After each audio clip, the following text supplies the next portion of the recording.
One thing I've learned in my 22 years of existence is that some people are actually just pure evil. There is no reason to why they behave a certain way. There is no reason to why they are choosing to be the toxic one, or they choose to, actually starve you from peace and harmony. It's just that there is no explanation. There is no answer to the whys that you have. You just have to accept that the other person is the toxic one. The other person is the one whom you have to stay away from in order to protect your peace. Okay, so when I'm making this video, I'm not just stating stuff by by reading few books and just spitting out information. No, I have actually met a lot of, like, a good amount of evil people who had like different mindsets, who used different techniques and ways to actually manipulate, exploit, and make best use out of others. Some of them were like literally my teachers. Like, one of the person was literally so evil, and she was my teacher in my middle school. And few of the people were actually who were genuinely close to me. Initially, I didn't realize that those people were actually toxic for me. Those people actually chose to control me and my life in the name of being protective, in the name of actually, doing the best for me. But the things that were doing were actually harming me physically as well as mentally. It was causing me traumas to such great amount. So if you are someone who is going through such situation, maybe in your family, maybe in your school, or maybe just at your workplace, or maybe even in your friends group, this video is going to be really very helpful to you. So you know what, without any further ado, let's get started. Imagine there are 3 kids who are literally raised in a single family. One chose to become this scientist and actually revolutionize the world. The other person is living a decent life with their family members, and the third one is a drug addict. 3 of them were raised in a single family, yet the lifestyle that they chose, the life they're living, is totally different. Why? Okay, the environment you live in, the people you surround yourself with, the things you read, the way you carry, the traumas you experience obviously alter the way you are. But there is something above your personality and above your experiences, and that is soul. I have actually seen people who actually find joy and pleasure in disturbing others. They have this narcissistic attitude and mindset that they are the privileged one, that everyone has to cater to their needs, and if someone chooses their own self above them, then they are selfish and they have to be punished and they have to be demeaned. Like, I've literally met a huge amount of people who were literally toxic at such great level in such different ways. There is one person in my family, and that person is like literally a pure form of what a narcissist person should be. Such people literally pamper you with love bombs. They're gonna show you like, oh my god, I have the best intentions towards you, you are the precious one. But at the same time, they're gonna make you feel as if there is some problem within you. They're gonna make you question your worth. They're gonna make you question your decisions. They're gonna make you question the way you lead your life. It doesn't matter if you work according to them or if you choose your own path. You're always gonna be the one who is the defective one. You're always gonna be the one who's never gonna get that validation, and it has nothing to do with you. Okay, so when you have such parent, or when you have such family member, or even when you have such mentor, maybe a teacher or maybe a friend or any person, you actually start to question your self-worth, because on one side you feel, oh my god, this person is like genuinely have purest intentions for me. Why would they have bad intentions toward me? But at the same time, they're making you feel bad about you. See, you can be a person who might be lacking in some areas, but people who genuinely love you, or people who actually care about you are never gonna make you feel like shit. Maybe once in a while you end up with a fight with a sibling or a partner and you say some mean stuff. That is a different story. But when a person literally pushes you in such a place, in such a corner where you feel that your existence is of no value, it means that, you know what, either there's something wrong with you or with that person. I have always been running after the validation to get from that person. I have always been running after, to get the approval from that person until I realized that that is something that I'm never gonna get. And while studying about this, because obviously when there is a person in your life who you value so much and they're not ready to accept you, they're not ready to love you the way you want, or they are actually traumatizing you, you end up having this huge amount of questions. You end up questioning your own self, like, why is this happening to me? So when I started reading about it, when I started my self-development and self-improvement journey, I came to realize that there is a world called as generational trauma. So basically, an experiment was done on rats that, when, like, a couple of rats, like male rats, were put together, and whenever they were given a particular scent, maybe of lavender, they were electrocuted. So it was seen that when they breeded together, like with the female rats, and an offspring came for like the next 5 generations, whenever the next generation rats were supplied with the fragrance of lavender, they actually were scared, or they actually showed signs of traumas and fear. So it means the generational trauma that a person has, or maybe that rat had because of being electrocuted, which was related to the fragrance that they were supplied with, it passed down to the next generation as well. So same is happening with like humans as well. So maybe the person from whom you're getting the approval, they already have firstly the generational trauma. But at the same time, you might be fighting mentally, but there is a word which is so powerful, and which is something due to which a person is called upon as a good person or as a bad person. That is free will. People literally choose to continue that trauma when they don't deal with it.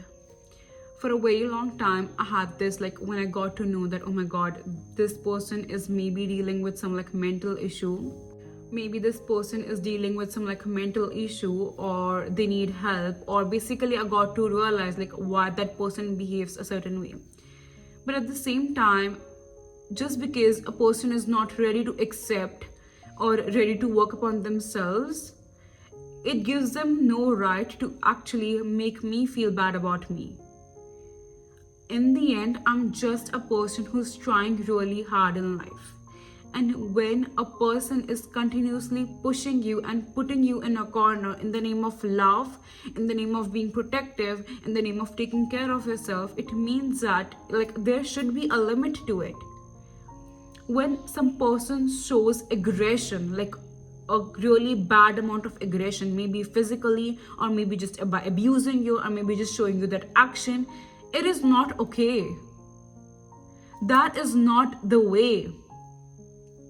In the end, we all have free will. So like, my mother has been the person who always likes to see the goodness in people, and she be like, you know what, that person is going through something, you should just let it go.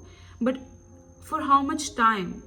The more I let go of things that person says to me or does to me, is the more trauma I'm causing to myself, because my inner child, the inner child that is there within me, is never going to be at peace.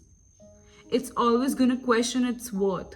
And because of that reason, I'm going to have this lacking mindset about me. People are going to make the best use out of me because of the lacking mindset I have, because of the environment I grew up in.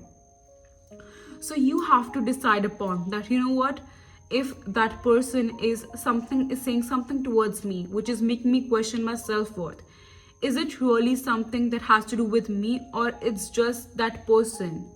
Or it's just that person who is continuously trying to cause drama, or is simply trying to prove how better they are than you? because a person may just have a projection of you.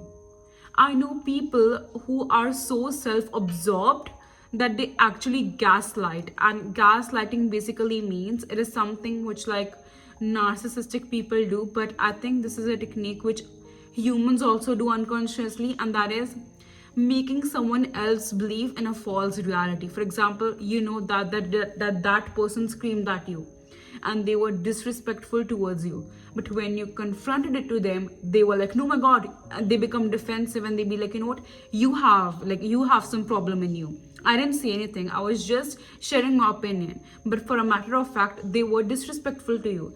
But the way how they become defensive, or the way how they, the way how they confidently put up on the opinion, it makes you believe that maybe you are the wrong one, maybe you were just over analyzing. So all these things are going to happen to you if you are dealing with a pure evil or a toxic person. And sometimes I feel people take it upon their shoulders that, you know what, I have to take care, or I have to be the one who saves them. But darling, you cannot save anyone. If a person chooses to walk down on the bad road, on the horrifying road, on the road of toxicity and evil, that's a decision that they make. In the end, they are an adult. If you are actually stuck in a toxic situation, the only way out for you to save yourself is actually get out of it. Either you can do is by having this, like, really high boundaries, and making the other person, like, clearing it to them that they have no right to disrespect you. And this can only happen if you have, like, the resources, the mental as well as physical. Imagine right now if you are not having a secure source of income, so you actually have to deal with that person. Yeah, this is not the best option, but the best technique to deal with such person, especially if they are your family members or maybe your immediate boss that you have to work under. You don't have any option for now. You can simply choose to stay quiet. You can simply choose to literally not care and not give a damn of what that person says about you, because the more you overthink, the more you overanalyze, the more it's gonna drain your energy, the more you're gonna waste your time and resources which you can actually invest to get out of the situation. This is the first option, that you can simply choose to ignore that person. This is a really, really hard thing to do, because when you are being continuously questioned upon, laughed upon, and literally made mocked upon, it obviously affects you. But right now, if you don't have any option, you just have to continuously work on yourself, make yourself believe that you are above the perception that that person has for you. Yeah. And the second option is, like, literally let go and get out of their life. The harsh thing about life is that it does not always works and carries out in a way that you expect. Maybe you have, like, the purest intentions towards that person, but that person is genuinely toxic and is burning you out. So you have to let them go. It does not matter if you still really love them or you respect them. You can actually love and respect a person and simply choose to let go of them, because you understand that, or if you don't even have to let go of them, you can simply choose to maintain a distance. Because if you are trying to get that validation, if you're trying to sort things out by communicating, that is a boat that have actually, gone out very long time. Because if that person is genuinely toxic and evil, they will make you feel like shit even if you try to confront. They will make you question your own thinking, because that's how manipulative evil people are. They can go to and reach any extent in order to prove their point. So for them, your feelings would certainly not matter, because if they cared about your feelings, they wouldn't have done and said the things that they did to you and said about you. So you have to understand that either you can continue to literally, like, accept the people who they are and ignore them, or actually choose to let go. So yeah, I think When a person experiences such things, especially in a family atmosphere, it affects them so much. But I think one thing you have to understand that is you are above the perception that anyone has about you. You are the person that you choose to be. You are not what your parents think about you. You are not what your teachers think about you. You are what you choose to be. People, like right now, I have encountered such people and situations which actually made me believe that they are good and bad souls, because I've seen people who actually have the best intentions, they have the clearest hearts, they can walk to any mile and any extent in order to comfort you and to be with you if they genuinely care about you. And then there are people who can actually take all the things that you have, they can actually drain you of all your energy, all your love, and in the end be like, what you did for me. Because there are good and evil souls. And if right now you feel that there is a solution to how to correct an evil person, that's never going to happen. A huge amount of generational traumas, and a person can only overcome that when they themselves want to get out of it. If right now I feel there is no problem in me, I'm not taking any action, no one can help me out. So for in order for anyone to improve and get out of the dark space and to be a genuine and good person, they have to understand that they need to be worked upon. If they are themselves, like full of themselves, and believe that they are the best version or there is nothing wrong in them, you cannot help them. I hope you like this video. So for more such videos, don't forget to subscribe to my channel. Bye guys.